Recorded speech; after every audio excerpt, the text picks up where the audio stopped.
Doom the woke ages. I've heard about this. I've seen the videos. Well, here's the thing about this. First of all, I don't agree with that. And really, when you think about options like the sliders, the policy was it has to be good both for the white belts and the black belts. You know, if we're going to allow you to slow the game down, we have to enable you to speed the game up.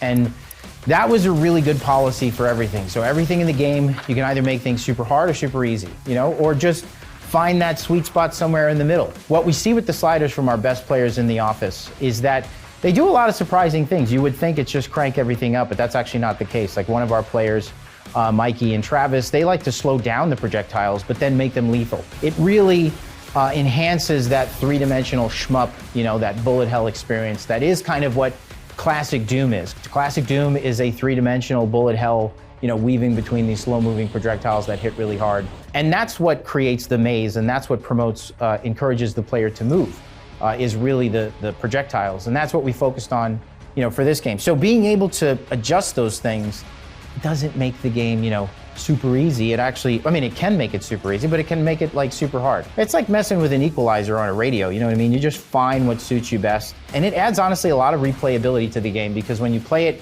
each difficulty, like normal to ultraviolence and all that stuff, these sliders will be preset. And every time you go to the sliders, you'll see what ultraviolence is, because you'll see how the sliders change. So you could play through it like that. Somebody asked, oh, well, we wouldn't take the time to balance the game well, and we're going to leave it to the player.